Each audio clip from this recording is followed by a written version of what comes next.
WrestleMania 27 is in the books. The Rock, special guest host, how would he impact things at this WrestleMania? Will the Undertaker streak remain intact? Does Jerry Lawler finally have his WrestleMania moment? And most importantly, Snooki Mania is here. WrestleMania 27 review. I'm Big Al, and this is the Kick-Ass Wrestling Show.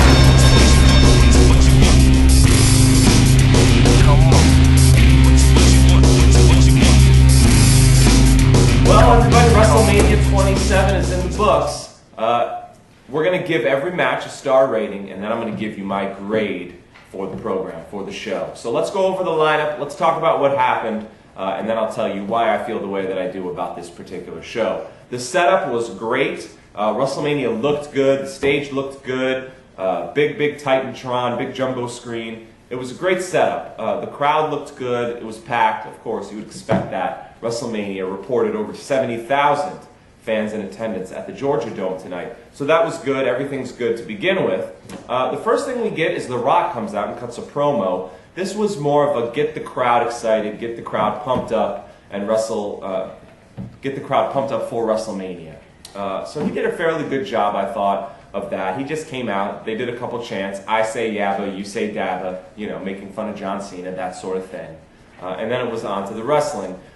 A lot of people would have a problem with this, though, because we find out that the Sheamus versus Daniel Bryan for the U.S. title match that was advertised, we thought this was going to happen, was moved until tomorrow. I guess they had a Battle Royal dark match. Nobody saw, I don't know, stupid stuff from the WWE. If you don't want to show that match, don't advertise it to begin with. The last-minute change, it doesn't make any sense. You're just going to piss some fans off who really love, he has a good internet following, Daniel Bryan. I'm not a big Daniel Bryan fan, but I'm a pretty big Sheamus fan. So to just say, we're going to throw them, into a dark match and forget about it, so The Rock can pump the crowd up, I don't know if that was the best idea. But The Rock had a decent promo, and it is what it is, folks. So you could take that into your equation when you're giving this WrestleMania grade if you want, but that match was moved, and it became a dark match for The Rock's promo. So we start off with The Rock, he cuts the promo, then it's on Strange Order. World Heavyweight title match is up first. Don't get too upset, you guys all know the World Heavyweight title is basically the Intercontinental title now. I mean, that's what it used to mean. It's the second title for the WWE. So I guess they wanted to start off with a bang. They've done this sort of thing before. Not sure if they did it at WrestleMania. But Edge defends his title, keeps his title against Alberto Del Rio, which I was very surprised. They gave Del Rio this big push. He won the Royal Rumble, and then he chose a World Heavyweight title match. Why in the hell would you choose a World Heavyweight title match? It really is like, someone asking you 10 years ago, do you want a World Heavyweight title shot or an Intercontinental title shot? And they say, I'll take the Intercontinental title shot. Makes no sense. So right when they did that, it was a little fishy. Then they go on and he can't even win the World Heavyweight title. So if you ask me, the faith that they had in Del Rio in January is now gone in April.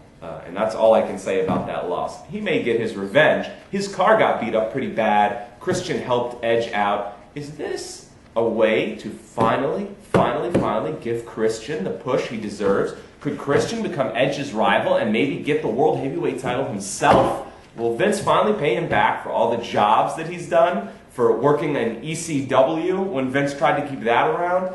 I hope so. I hope Christian finally gets his due from the WWE. But this match, Alberto Del Rio could be yesterday's news. And I like Del Rio, but he has a little ways to go. And who is that guy with him? I don't even know his name, that fat guy. What does he have to do with Alberto Del Rio? They couldn't look or act any more different. So why would you stick him with Alberto Del Rio? Del Rio strikes me as someone who would be offended and grossed out by someone that looked like that. And on cue, flies appear on the review. I'm going to give that match 2.5 stars. I wanted to give it more. I actually liked the match a lot, but I wanted to see it go a lot longer, and I think it could have. It was a good match, 2.5 stars. I enjoyed it for what it was, but again, surprising to see Edge get the win. I like Edge too, so I have no beef with Edge keeping the title or winning that World Heavyweight title at all. Next we have Cody Rhodes, the guy that apparently no one cares about, but he's still on the WrestleMania card. Ted DiBiase, he's gone, Sheamus, he was the world champion last year. He's gone. Now all of a sudden we have Cody Rhodes. He's still in the picture. I don't understand why the push for him, but Sheamus and Daniel Bryan and all these guys who were really getting pushed, not so much anymore. He took on Rey Mysterio. They worked hard. It was a pretty good match, but for whatever reason, and like I said, mostly I think the crowd could give a shit about Cody Rhodes. Nobody paid attention. The crowd was pretty much dead. This was a dead match. I'm going to go ahead and give it 2 stars. You could give it 2.5, and if you're a real big fan of these guys, you might even push it for 3, but it was kind of a dead match. I didn't really see the chemistry. I wasn't really interested in this feud. Cody Rhodes won when he hit Rey Mysterio with a knee brace. He then slid the knee brace into the ring where the referee walked right by it, right in front of it. This was the stupidest referee in WWE history, because I guess he didn't see it. Anyway, Cody Rhodes gets the win. I guess they're going to push him until they realize nobody cares. Next up we had Snoop Dogg. He had his own little talent show. That was weird. Why was Snoop Dogg hosting a talent show at WrestleMania? It was funny. It was interesting. It gave us his chance to see Roddy Piper, so I'm not going to complain about that. Piper came out when Zack Ryder was singing Friday by Rebecca Black, and Piper hit him with a brick in the back of the head. That was cool. So, these segments are alright, but I really don't understand why Snoop Dogg and Teddy Long were hosting a talent show backstage. That was very weird. Next we had The Core taking on Big Show, Kane, Kofi Kingston, and who's that last guy? Oh yeah, Santino. How over is Santino? Isn't he really, really popular? He reminds me of like Hacksaw Jim Duggan popular, where no matter what he does or if he loses or how he acts, when he comes out that entrance, the crowd goes crazy. That's what you see for Santino every single time. He's as over as it gets, so you can hate on him all you want. He is, he's one of the better mic workers in the WWE today, hands down. Anyway, this match was extremely, extremely fast. It didn't take long for the Big Show to land his knockout punch, and the Core loses. I give this 1 star. 1 star for that match. Very quick, very simple. I guess they were running out of time there. They had to push this match. What I want to talk about here, though, is talk about a fall from grace for Wade Barrett. We were talking about Sheamus, how he was getting pushed. That push is off. We were talking about DiBiase and Rhodes and Orton last year all having their thing, and then DiBiase completely out of the picture. Daniel Bryan, they looked like they were giving him a big push. He gets pushed off. But Wade Barrett, he has to be the biggest fall from grace. This is a guy, when I went to Survivor Series, we had ringside seats. They gave us the commemorative chair. His face is on the chair. His face is on the chair, and now he's nothing but an afterthought at WrestleMania. He was the leader of Nexus. I thought the Nexus storyline was going to keep going all the way up to this WrestleMania. I assumed John Cena was going to be wrestling Wade Barrett at this WrestleMania. That looked like where they were going, and they just went completely off the tracks. Wade Barrett has been dumped by the WWE. I guess they gave up on some of these younger guys who I think they could have kept pushing. I like Sheamus and I like Barrett. Those are 2 guys I think you really need to have at the top of your card if you're the WWE. So I think they're making a mistake with those 2 guys. I'm not a big Bryan fan. I'm sorry. I think his personality is in the toilet, and I think he's too small to be taken seriously as a heavyweight. I know he's a great wrestler. I know he has a lot of fans. I'm not as against the guy as some, but for me, Sheamus is the guy you need to push. Barrett is the guy you need to push. They shouldn't be afterthoughts at WrestleMania. 1 star for that crap match. Next, we had a nice WrestleMania moment. The Rock ran into Mae Young. That wasn't really the WrestleMania moment. He made some funny jokes to Mae. He said Adam and Eve were her childhood friends.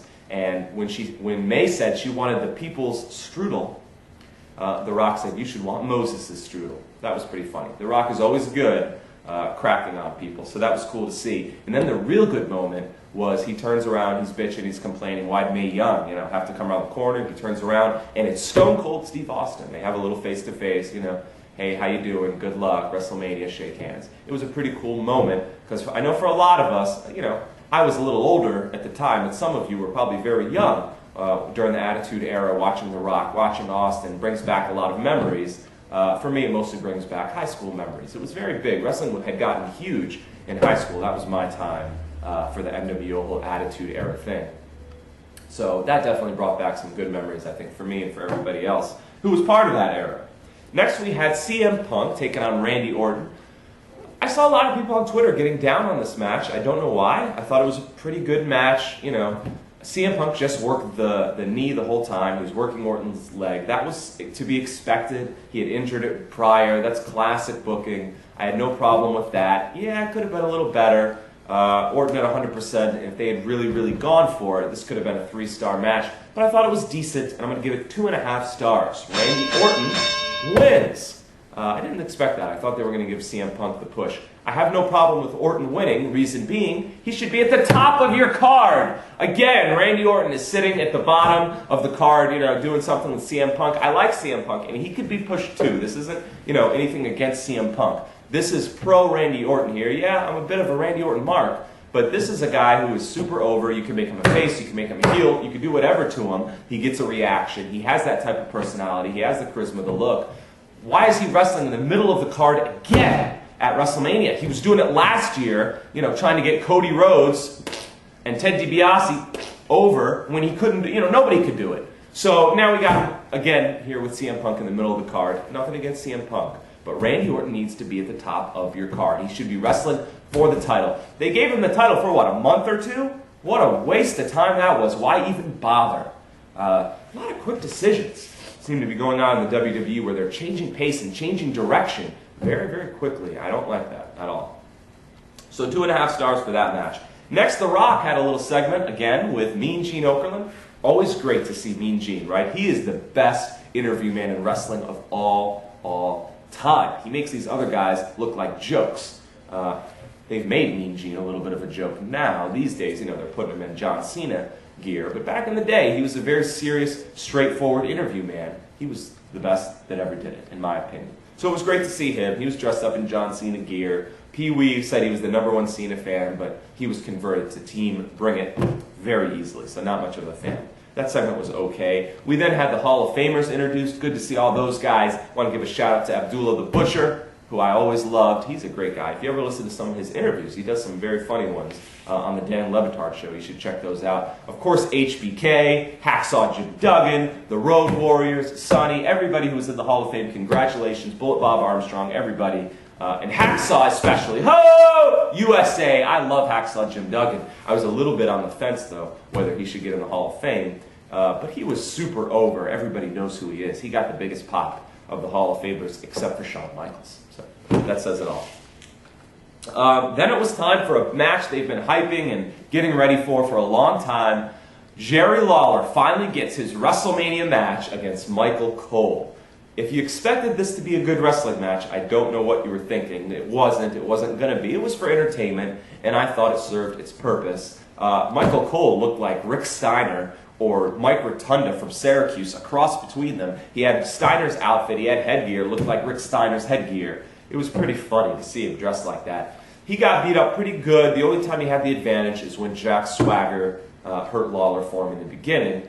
Eventually, he gets in the ankle lock, and Steve Austin waits for about 5 minutes, and Michael Cole keeps on saying, I quit. Finally, Austin tells him to ring the bell. We think Lawler gets the win, but then the anonymous Raw GM, who was still around apparently, making no sense, comes on and reverses the decision because Steve Austin overstepped his authority as referee. How stupid is that?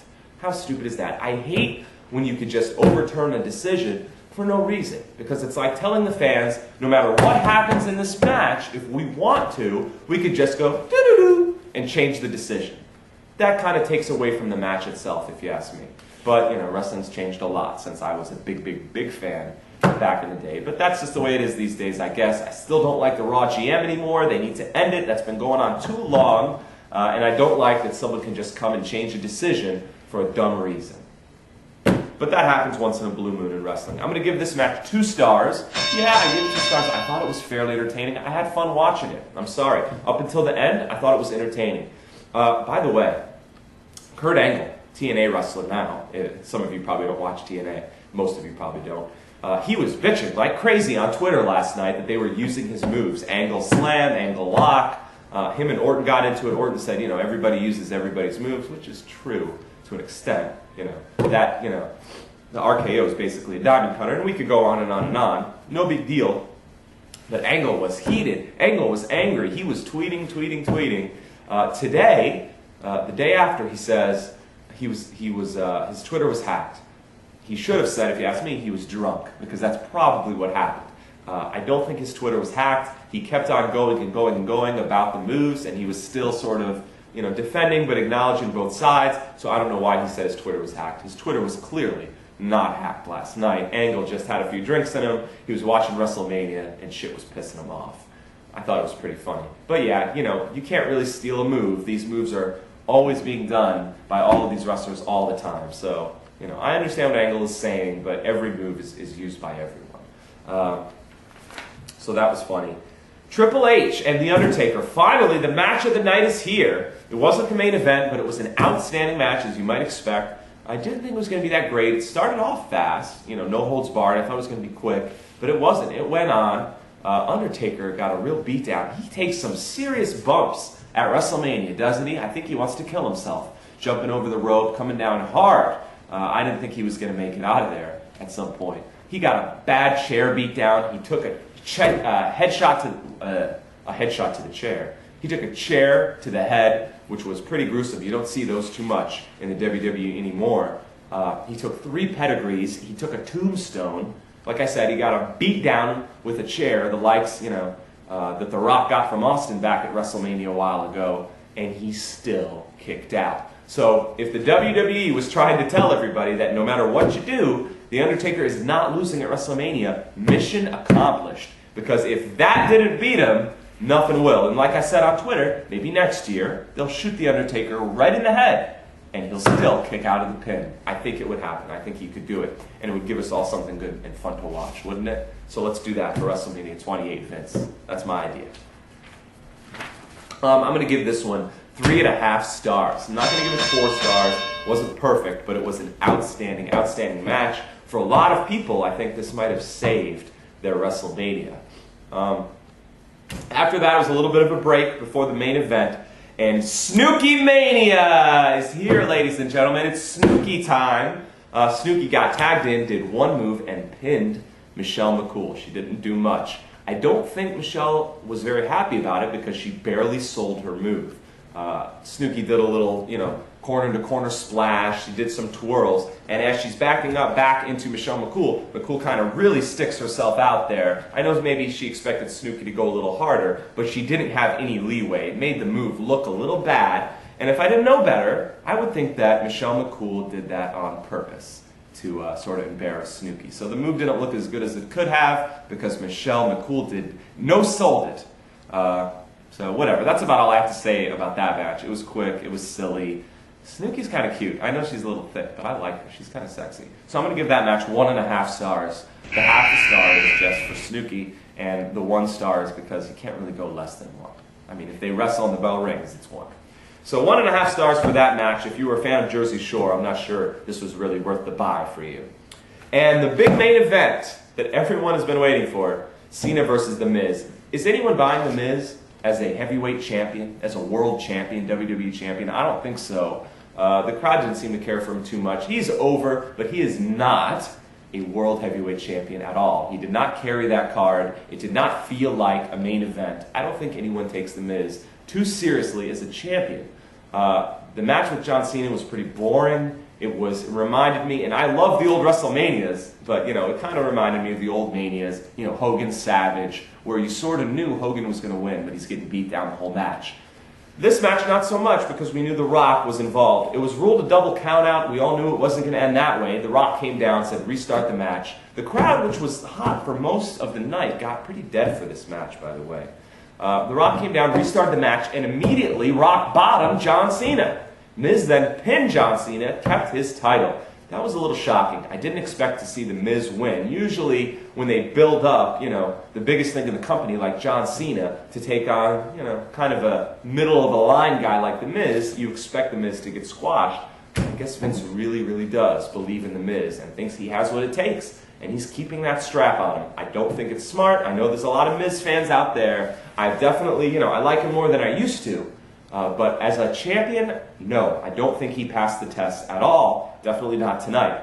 So the ending was strange. The Miz keeps the title. Then The Rock is standing outside just staring at The Miz. I hoped, even before this match, we might see some WrestleMania 9 shenanigans. Where, if you guys remember, Hulk Hogan won the title from Yokozuna last minute impromptu match when Mr. Fuji challenged Hogan after Yokozuna had just beat Bret Hart. I was hoping Alex Riley gets up in that ring, grabs a microphone, and says, "Hey, Rock, who do you think you are? The Miz challenges you right now for the WWE title." I think the crowd would have went nuts. The look on The Rock while he was standing there staring at the Miz. Instead of that happening, The Rock just got in the ring, beat up the Miz, and that was the end of the show. How much better would it have been if The Rock got in there, rock bottomed him, referee counts 1, 2, 3, and the last thing you see is The Rock with the World Heavyweight title.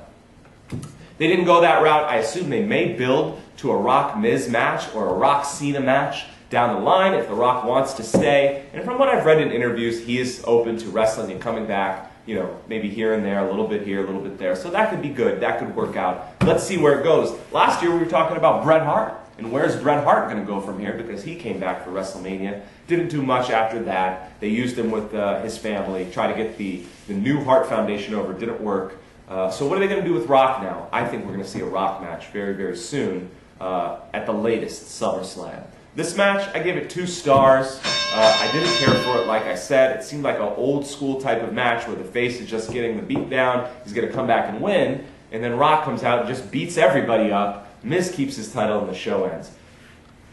A little confusing, a little strange. Where are they going with this?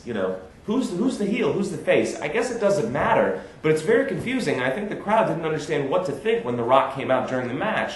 He's helping the Miz. Are we cheering? Are we really cheering for that? We don't like the Miz. Okay, he's beating up the Miz. We'll cheer for that. But what's going on here? Maybe WWE will let us in. But as far as I'm concerned, they didn't do a very good job of that match. When The Rock got up on the GM podium, I thought he was going to tell everybody that he was the anonymous GM. I guess I was looking for a surprise or a turn or something other than just a Rock beatdown. But it didn't happen. It was a pretty plain ending. So what do we think of the whole card?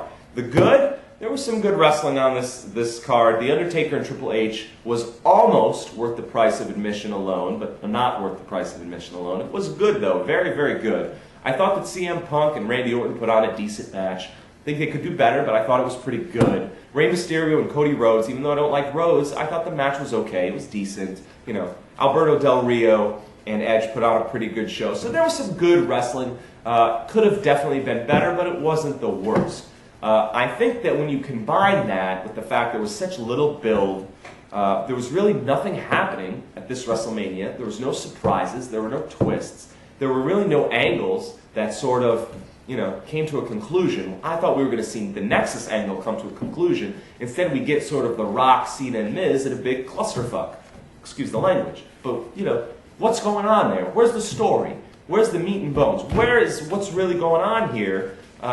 I don't see it. It seems like the WWE is just going sort of day by day and they're changing things at the last minute. So that's what I didn't like about this show. It didn't seem to really serve a purpose. Where are we today that we weren't last week? The Rock got his revenge on Cena.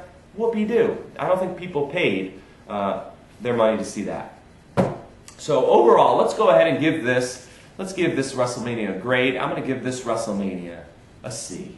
I think it was average. It was down the line. A C is very low for WrestleMania. I wanted to give it a little higher, but I couldn't find a reason other than the Triple H Undertaker match. The rest of the card was sort of whatever, and nothing happened. There's really nothing good going on here. Add in the fact that you're sidelining Sheamus. Add to the fact that you're doing nothing with Wade Barrett. Add to the fact that you pushed the Sheamus-Bryan match off the card for what? A 5-minute Snooki match. And this WrestleMania, if you ask me, was a bit of a disappointment. So we're going to go ahead and stick with that grade. We give WrestleMania 27 a C. Not nearly as good as last year's WrestleMania, in my opinion. Of course, that's just my opinion. I hope you enjoyed the event. I tried to stay as positive as I could while watching it. You guys know I'm a little, cold towards wrestling these days. It's not what it used to be. And it could improve, but it hasn't. And this WrestleMania was a bit of a disappointment. Poor hype, poor build-up coming in. And, not much going on once you finally get to the card. So WrestleMania 27 is over. Jerry Lawler gets his WrestleMania moment, I guess you could call it. They reversed the decision. The Undertaker streak is still intact. He took a beating, but he's still the 19-0 now at WrestleMania. And The Miz is still the World Heavyweight Champion after The Rock interferes and helps him. beat John Cena. Okay. That's it for now, everybody. Thanks for joining us. WrestleMania 27 is in the books, and we'll see you next time. I'm Big Al, and this has been the Kick-Ass Wrestling Show.